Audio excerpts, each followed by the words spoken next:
Les gens qui suivent et qui relancent, c'est les gens qui sont en général bien plus motivés et qui ont réellement envie de rentrer dans l'entreprise. Donc si c'est votre cas, il faut suivre.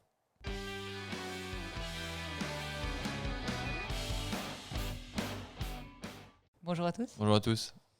Bonjour Justin. Bonjour à tous les deux, Justine. bonjour à tous. Ma question ce matin, roulement de tambour. Comment réussir son entretien d'embauche? C'est un sujet pour Anne-Sophie, ça. Entretien d'embauche en CDD, en CDI, en alternance. Non, ça change rien. Ah bah D'accord, voilà. ok, d'accord. Ah bah là, ça change rien. C'est une question pièce pour Justin. On te garde. J'allais vous la renvoyer. Tu veux démarrer? Ouais. Je sens inspiré en général sur ce genre de sujet. Oui, bah, inspiré, je sais pas, on va essayer de faire ça concis, mais comment réussir son entretien d'embauche Je vais essayer de pas faire un monologue, je te laisserai compléter. D'accord. Déjà, pour réussir son entretien d'embauche, il faut savoir ce qu'on cherche. Je pense que ça, c'est très important. Donc, il faut déjà avoir défini en avance de phase où est-ce qu'on veut aller, quel type d'emploi, dans quel objectif, qu'est-ce qu'on veut développer comme compétences, etc. Ça, c'est la partie bien avant. Une fois qu'on a défini ça, qu'on a bien ciblé l'entreprise ou les entreprises qui nous correspondent et qu'on a décroché le sésame de l'entretien, la première chose importante, c'est recherche d'informations. Ça veut dire recherche d'informations sur l'entreprise, depuis quand elle existe, ce qu'elle fait, où est-ce qu'elle va, est-ce qu'il y a des gros projets. De plus en plus des entreprises qui ont des ambitions 2030, des choses comme ça. Donc de bien comprendre dans quelle dynamique va l'entreprise, quelles sont ses valeurs, pour être sûr que tout ce qu'on va lire comme information, toutes les vidéos qu'on va voir que l'entreprise a pu faire, on va être en phase avec qui on est et quelles sont nos valeurs. Après, c'est se documenter sur les personnes qu'on rencontre. C'est important d'aller voir le profil LinkedIn, de savoir ce qu'elles ont fait, depuis combien de temps elles sont dans l'entreprise, le parcours, etc. Histoire d'avoir le max d'informations dessus et de pouvoir aussi poser des questions si elles ont évolué en interne. C'est important de savoir comment on va pouvoir se développer. Et après, c'est de préparer l'entretien en adéquation avec l'offre. Donc, c'est reprendre son CV et venir regarder tout ce qu'on maîtrise déjà, on sait déjà faire, qui vont être des points bonus pendant l'entretien et qu'on va pouvoir mettre en corrélation avec ce qui est attendu du poste. Lister tout ce qu'on ne sait pas faire. Soit il y a des choses qu'on a fait qui s'approchent et ça va être un bon début, soit des choses qu'on est prêt à apprendre. Donc, il va falloir aussi justifier pendant l'entretien qu'on a vraiment envie d'aller vers ça. Ça, c'est toute la phase avant l'entretien. Ouais, avant l'entretien, ouais. Il faut arriver préparé. Enfin, je pense que c'est hyper important. Après, effectivement, il y a la phase de réussir son entretien, mais s'il n'est pas préparé, on ne peut pas le réussir. Il y a zéro chance. Il y a zéro chance de le réussir. Et après, forcément, il y a le jour J. Je pense juste pour compléter la partie avant entretien, je pense qu'il y a une partie un peu triviale qui est les mots-clés. Je pense que c'est bien de s'assurer qu'on a bien compris quels étaient les mots-clés de l'entreprise et du poste. Et comme tu as dit, de pouvoir faire le parallèle entre son expérience perso, je veux dire de professionnel hein, évidemment, mais de ce qu'on a expérimenté nous, et d'essayer de placer ces mots-clés-là en fait dans notre parcours. Quand tu parles de mots-clés, tu as des exemples? Ouais, c'est en fait il y a vraiment une sémantique en général dans les entreprises qui utilisent toujours le même type de définition pour un type de mot ou un type de secteur ou un type d'objectif. Souvent, c'est une sémantique qu'on va retrouver sur leur site internet. C'est une sémantique qu'on va retrouver sur les offres d'embauche. Donc le fait de s'approprier ça et de pouvoir réussir à préparer certaines interventions en reprenant ces mots-clés-là, vous allez marquer des points, quoi. Je pense. Anne-Sophie est totalement convaincue. Non, mais je réfléchis. Je me dis, est-ce que moi j'ai déjà fait ça? En fait, je réfléchis juste de me mettre dans l'action. Donc c'est tout. J'essaye de réfléchir en me disant, est-ce que moi j'ai déjà fait attention et de ressortir ça? Je pense que ça a été plus intuitif. Je pense que dans mes expériences, je me suis plus attachée à, en gros, qu'est-ce qui est attendu du poste, de qu'est-ce que j'avais fait. Mais potentiellement, il y a des mots qui se recroisent et qui sont utilisés dans le type d'expérience ou le type de compétences qui sont attendues. J'imagine que ça se recroise. J'étais juste en train de réfléchir à me dire, est-ce que j'ai déjà fait ça? Bon, après, moi, je passais beaucoup de temps à préparer, donc potentiellement que je l'ai fait ça. Donc ça, c'est la préparation en avance de phase. Déjà, après, pour réussir son entretien, il faut être à l'heure. Prenez un peu d'avance, c'est quand même bien. Arriver en retard à un entretien d'embauche. Pour réussir dans la vie, il faut être à l'heure, déjà. Oui, non, mais bien sûr. Mais là, on était sur un sujet en particulier. Donc là, il faut être à l'heure. Il n'y a pas de sujet. Partez en avance. Il n'y a pas de le métro était coincé ou je ne sais pas quoi. Il faut prendre de l'avance. C'est hyper important et ça montre que vous avez vraiment envie. Après, pour le reste, ça doit être une discussion. Alors, je sais que c'est difficile peut-être à appréhender, mais c'est pas un interrogatoire. On n'est pas dans un commissariat de police et tout le monde a sa part de responsabilité dedans. Donc, ça va être à la personne qui vient passer à l'entretien aussi de poser des questions, de demander à la personne en face pendant qu'elle explique son parcours si c'est clair, s'il y a besoin de plus de détails, et de faire en sorte de générer une discussion et de sortir de l'aspect question-réponse. Et bien évidemment, avoir des questions. Je pense que c'est sain d'avoir des questions sur le poste, sur les méthodes de travail, sur l'entreprise, sur un certain nombre de choses qui sont normalement censées être une vraie curiosité quand on est réellement intéressé par l'entreprise. Des fois, par préparer des questions qui montrent que vous avez un intérêt et qui vont aussi vous permettre de répondre une fois de plus, est-ce que c'est un bon endroit pour moi ? Il y a deux types de questions, je pense, qui sont importantes, effectivement, et un autre type de questions à bannir. Deux types de questions importantes, c'est où va l'entreprise d'un point de vue macro, quelle est la stratégie, quelle est l'approche sur le long terme de l'entreprise, mais aussi des départements et du département peut-être dans lequel on va travailler. Et il y a des questions plus opérationnelles qui sont liées au poste. Je pense que c'est important aussi d'en identifier. Questions à bannir, horaire de travail, ticket restaurant, quand est-ce qu'on va manger à la cantine. Non mais je le mentionne parce que c'est des vrais sujets, quoi. Il y a des gens qui vont poser ça comme question à un premier entretien. Ça, vous le verrez avec l'assistante RH une fois que vous aurez signé votre contrat, quoi. Avant ça, il y a un temps pour tout, mais ça, c'est effectivement pas le bon timing pour les questions, surtout en premier entretien. Et derrière, on conclut toujours, parce qu'on a appris chez Supanoch, on conclut, et on suit. Ça veut dire qu'on remercie, on demande quelles seront les prochaines étapes, dans quelle mesure on aura des nouvelles, et on suit. C'est-à-dire que si on vous dit on vous recontacte d'ici 3 jours et que pour une raison X ou Y, c'est pas fait, et on prend son petit téléphone, on rappelle, on demande s'ils ont des questions, s'ils nous ont plus d'informations, etc. Ouais. Pendant l'entretien, juste peut-être un petit retour d'expérience perso. Moi, je pense que je suis quelqu'un qui est terrible dans le sens négatif à passer des entretiens. Donc typiquement, en sortie d'école, moi j'ai naturellement ce petit syndrome de l'imposteur. Donc tu penses que tu n'es jamais au bon niveau. Donc tu vas t'assurer que tu vas plaire à l'interlocuteur en face. Donc tu vas passer un entretien avec Jean-Jacques, tu vas t'assurer que tu vas faire tout ce qu'il faut pour que tu projettes une image que tu penses va plaire à Jean-Jacques. Après, tu as une interview avec Cindy, tu vas te transformer pour t'assurer que tu plais à Cindy. Et puis après, tu as Frédéric, et du coup, tu vas t'assurer que... En fait, les 3 personnes, ils ont eu 3 personnes différentes. Même si c'était toi. Hein. Et moi, j'avais cette tendance à faire ça, par stress. Tu vois, donc en fait, j'ai essayé de réfléchir et d'intellectualiser ce que je pensais que les personnes attendaient. Je pense, c'est un retour 10 ans plus tard, je dirais, que c'est pas la bonne stratégie. Je pense qu'il faut vraiment, autant que possible, rester en phase avec qui on est. Ça n'empêche pas évidemment de préparer, de comprendre, etc. Mais il faut quand même pas se dénaturer. Parce qu'en se dénaturant, au final, ça peut paraître ou fake, ou fade, ou on peut se dire il y a quelque chose. Je sais pas ce que tu en penses. Ouais, j'ai en réfléchir, J'ai changé entre temps. Tu te donnais du mal, hein. Ah bah ouais, mais même quand j'ai commencé à travailler, hein, je vous l'ai déjà raconté, mon premier jour de travail, ma boss m'a demandé si j'allais à un mariage. Ouais, mais ça, c'est... Parce que j'étais tiré à 4 épingles, stressé. Mais ça va avec. Ça va avec. Tu te dis, en fait, tu te mets en permanence en dessous de ton interlocuteur. Donc tu veux à tout prix plaire. Et je pense que j'imagine hein, que beaucoup de gens se retrouvent là-dedans parce qu'ils veulent à tout prix plaire. On a recruté quelqu'un récemment. euh, on a dû le rappeler. On lui dit voilà, on va annuler l'entretien qu'on a fait la première fois. Nous, on t'aime bien. Par contre, on sentait que t'étais pas toi.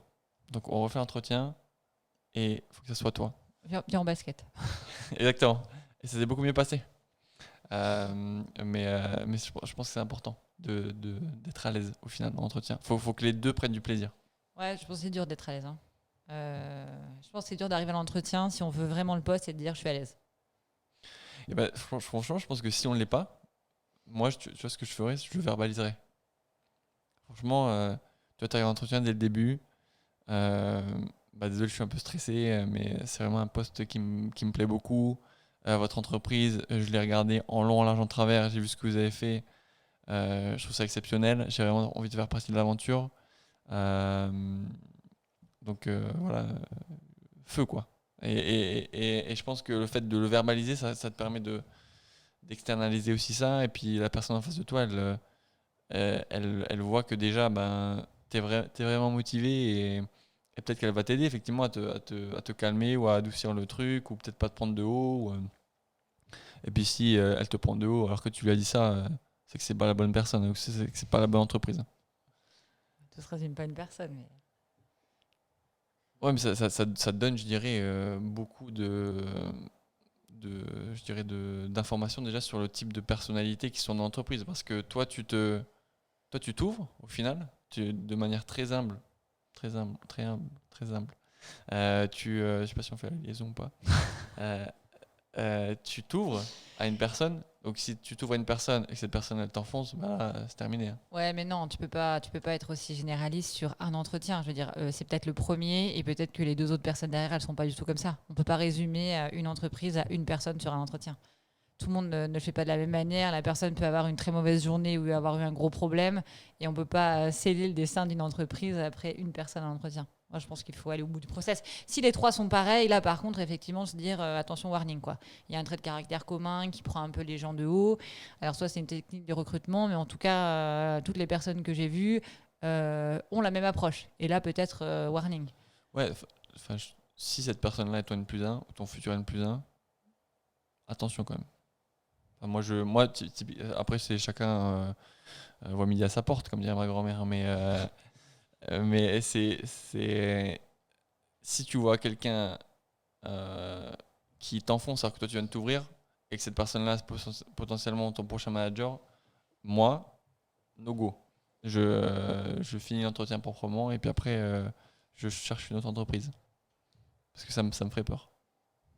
Mais peut-être qu'il y a des gens qui se disent effectivement, peut-être que c'est dans le cadre d'un entretien et puis ben ça se trouve il ou elle est super sympa, hein.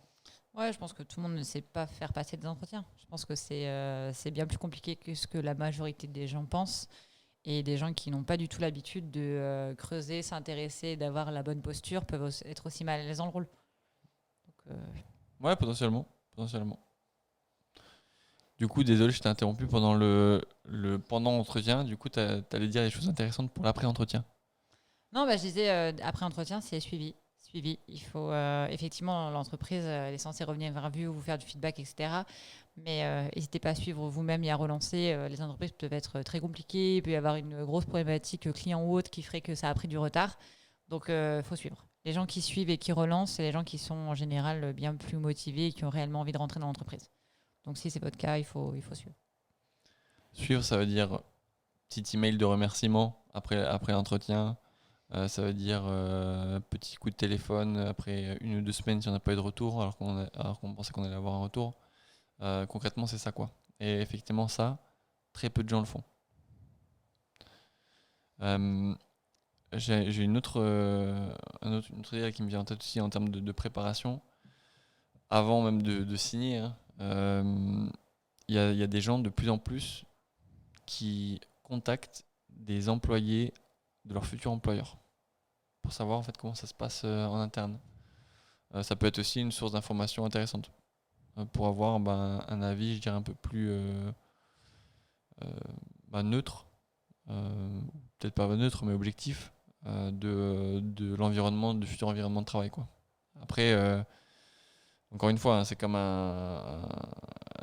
je dirais un avis d'un restaurant, hein. Si tu tombes sur un employé qui est super content d'être là où il est, bah, super, tu vas avoir un super avis. Et puis si tu tombes sur quelqu'un qui est frustré, tu vas avoir quelqu'un qui va te démolir l'entreprise dans laquelle il travaille, quoi. Donc c'est effectivement à double tranchant. Faut pouvoir, je dirais, jauger ce qui est acceptable ou pas, quoi. Ouais, il y en a qui élargissent. Ils contactent aussi des gens qui ne sont plus dans l'entreprise mais qui ont été pour comprendre comment ça s'est passé et puis comprendre aussi pourquoi ils sont partis. Et les gens, généralement, partagent assez bien les vraies raisons, qu'elles soient positives ou négatives. Donc, il y en a qui font de plus en plus un benchmark. Ouais. Tout à fait. Est-ce que tu avais d'autres tips de ton côté? Est-ce que ça a répondu à ta question, Justin? Je pense qu'on a dit plein de choses Enfin, vous avez dit plein de choses dans un minimum de temps. Et c'est assez complet, donc ouais, moi je suis assez ravi là, de la réponse, c'est cool. Du coup, voilà, je pense qu'il y a un juste équilibre et c'est vrai qu'après le fait de le verbaliser, au moins ça prouve aussi quelque chose voilà, qu'on a envie et on perçoit un peu la personnalité de son interlocuteur parce qu'après il va réagir à ça, donc c'est intéressant. Mais, De toute façon, il faut toujours dire qu'on a envie. Hein. Oui, Moi, je l'ai déjà raconté 2500 fois. Mon stage de fin d'études, si on a envie de travailler dans cette entreprise, il faut leur dire qu'on est motivé et que c'est cette entreprise et qu'on veut vraiment, vraiment travailler avec eux. mais surtout aussi que ce que vous avez dit qui est intéressant, c'est ne pas être dans l'attente et vraiment poser les questions. Ça, je pense qu'il y en a beaucoup, ils vont à l'entretien, ils disent ok, je dois me vendre, mais j'ai pas forcément de questions à demander. Et ça, je pense beaucoup ne le font pas. Tu vois, même de suivre derrière, ils arrivent, ils se disent ok, je dois me vendre, donc ils surjouent un petit peu, ils sont pas eux-mêmes. Et des fois, le trait de plus en plus, le voit, la personnalité, c'est ce qui va faire qu'on va être embauché. Et ils vont la camoufler pour raconter des compétences qu'ils n'ont pas encore. Enfin, du coup, ils se mettent un peu des bâtons dans les roues. Et en plus de ça, je pense que peu de personnes posent beaucoup de questions ou s'intéressent vraiment. Pensent plus à j'ai envie d'intéresser, mais je m'intéresse pas à l'autre finalement. Donc je pense que c'est intéressant de le rappeler. Si tu veux donner un petit tips pour être à l'aise aussi, il y a un truc un peu con, mais je pense qui, moi, pour le coup, m'a aidé même en réunion client, etc. C'est d'accepter la boisson qu'on vous offre. En fait, vous arrivez, en général, on vous dit vous voulez de l'eau, vous voulez du café, vous voulez du thé. Il y a des gens qui disent non, tu vois. Et en général, les gens qui disent non, c'est des gens qui sont stressés. Et si toi, t'acceptes, ça va déjà détendre l'approche parce qu'en fait, tu as une relation d'homme à homme avec un grand H, donc une relation, tu as une interaction autour de cette boisson déjà. Et du coup, vous voulez du sucre, pas de sucre, moi je prends de l'eau, merci, c'est gentil. Potentiellement, la personne, elle va t'amener à la cafétéria pour prendre le truc. Il va se passer quelque chose qui est hors contexte de l'entretien, déjà. Donc ça va diffuser un peu, je dirais, la pression. Et au final, toi, ça va te relaxer aussi. Et ça peut être une bonne façon de briser la glace, quoi. Parce que si t'es trop dans la négation dès le début, ça peut être, je pense que ça peut être un peu plus stressant, je trouve. Tu vois, je te donne un exemple, les Américains, mais ils acceptent toujours. Ils acceptent toujours ils acceptent tout ce qu'on leur donne. Donc tu leur dis, tu veux un verre d'eau? Yes, please. Tu veux un café? Yes, please. Tu veux un thé? Yes, please. Ou ils vont même te demander un truc, quoi. Ils vont en France, tu vas te forcer à boire un café sans sucre, même si tu prends du sucre. Eux, ils vont prendre du sucre et ils vont te demander si tu as de la crème, quoi. Donc, alors je dis pas de rentrer dans l'extrême, hein, mais c'est accepter le petit rafraîchissement qu'on vous propose. C'est une idée. Non, c'est vrai, je pense à l'icebreaker. Tu penses c'est quoi, pardon? À l'icebreaker, parce que c'est vrai que quand on passe ses premiers entretiens, c'est quelque chose où généralement on va serrer les dents en passant de l'accueil jusqu'à la salle de réunion. Donc, peu importe qui vous emmène jusqu'à la salle où la personne va vous rencontrer, parce que ça peut être aussi la personne à l'accueil, hein, mais je pense que c'est bien d'avoir ce côté, on brise la glace, peu importe qui nous emmène, parce que tous les gens parlent ensemble dans l'entreprise. Ceux qui pensent que ça n'existe pas, ça existe. Les personnes à l'accueil parlent avec les autres gens dans l'entreprise. Donc je pense qu'il faut se faire ce travail de soit, je sais pas moi, faire un commentaire sur les locaux, positif, dans la mesure du possible, ou que ça a été facile de trouver, ou que les informations étaient précises, mais d'essayer de trouver un sujet de discussion qui va permettre de faire 2-3 échanges et finalement ouvrir la personne en face qui, elle, sera bien plus à l'aise pour aller sur d'autres types de discussions, quoi. La météo. Météo, gros sujet d'icebreaker en général. Ouais, tout à fait. Non, mais c'est vrai. Non, mais Non, c'est mais vrai. vraiment. mais c'est sûr, oui, oui. Ouais, ce qu'il faut, c'est réussir à casser le blanc, en fait. Tout ce que tu peux dire, en fait, ça va être. Non, mais évidemment. Mais à partir du moment où tu engages la conversation, euh, ça va diffuser énormément de choses. Ça va vraiment montrer que tu es à l'aise sans être arrogant, mais tu es au bon endroit au bon moment et il y a une raison pour laquelle tu es ici. Ouais, tout à fait. Contact. C'est le premier C. Bah, je me dis que, pour le coup, comme on est parti dans tous les sens, il En avant. faudrait Synthétisons. synthétiser, quoi. Donc, ça te va, Justin? Ouais, let's go, let's go. Ok. Ce qu'on s'est dit, avant d'arriver à l'entretien, on prépare. Effectivement, si on a un entretien, c'est que on a déjà défini son objectif macro, ce qu'on voulait faire, quel type de poste, etc. On prépare sur l'entreprise, on prépare vis-à-vis des personnes qu'on va rencontrer pour comprendre quel est leur parcours. Elles viennent d'intégrer l'entreprise, elles y sont depuis longtemps, elles ont évolué, etc.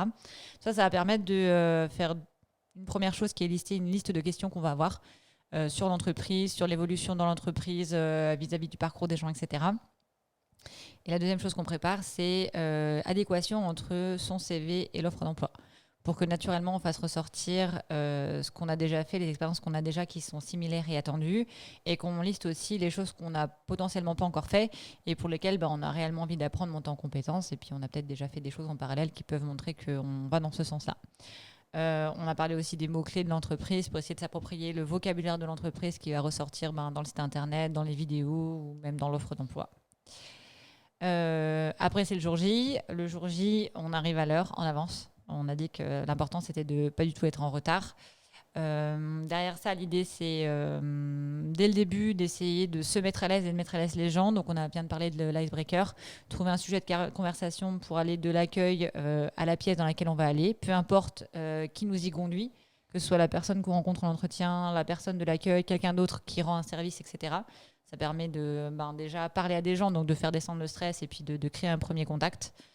Ensuite, le démarrage de l'entretien, on a vu qu'on pouvait effectivement, si on est stressé, le verbaliser en disant que voilà, on est un peu stressé, mais qu'on est ravi d'être là et que tout ce qu'on a pu lire sur l'entreprise et le descriptif du poste, c'est vraiment quelque chose qui nous plaît pour déjà dire à la personne qu'on est stressé mais intéressé. Et derrière, l'enjeu, c'est vraiment d'avoir un dialogue. Donc, on essaye de casser au maximum le monologue. En se présentant, on peut demander à la personne si c'est assez clair, si elle veut plus de détails, de manière à rentrer le plus rapidement possible dans une discussion. Voilà. Derrière, on pose des questions. Important. On pose des questions sur l'entreprise, l'organisation, les activités, qu'est-ce qu'on attend potentiellement de nous dans le futur, etc. Pour comprendre encore mieux l'organisation et encore mieux comment ça fonctionne. On bannit toutes les questions liées aux horaires, aux tickets restaurants, etc. Surtout sur un premier entretien, il y aura effectivement le temps de parler de ce sujet-là plus tard dans le process, avec des sujets bien plus RH au bout du process. À la fin, on conclut. Déjà, on remercie. On dit qu'on est très intéressé. Si on est réellement très intéressé, qu'on va aller là-dessus, ça permet de laisser une note positive et d'expliquer en quoi on veut vraiment ce job-là. Et derrière, on suit. Je viens de me rendre compte qu'il y a plein de choses qu'on n'a pas dites, qui sont capitales. Prise de notes. Prenez des notes. Ne mentez jamais. Parce que ça se saura ou pendant le process ou quand vous serez embauché et que vous ne saurez pas faire ce que vous avez dit que vous savez faire. Et je pense que c'était capital de le rajouter. Voilà. Et après, on suit. Donc, mail de remerciement après l'entretien. Et après, on fait un suivi. Si on vous avait promis des nouvelles au bout d'une semaine et qu'il n'y en a pas de panique. Il peut y avoir 1000 raisons pour ça. Mais vous décrochez votre petit téléphone, vous passez un appel, vous demandez où est-ce que ça en est, s'il y a besoin de plus d'informations, etc. Et vous gardez le sourire. Tout à fait. Capital. Vous savez. On est pas mal, hein? Je pense qu'on est bon. Parfait. Incroyable la synthèse. Hein. Ouais, exceptionnel. Très, très fort. En fait, on devrait faire des podcasts où on n'enregistre pas. Et on enregistre à partir du moment où tu fais la synthèse. Ah, parce qu'il faut savoir que moi je prends des notes à côté pour ajouter les mots-clés dans le podcast. Donc je relis et en fait à chaque fois je me dis elle va oublier un truc et tout. Paf, je le reprends et je me dis putain comment elle fait tout dans la tête. On arrête là-dessus. On arrête là-dessus. Bonne journée à tous. Bonne journée à tous. Bonne journée. Merci.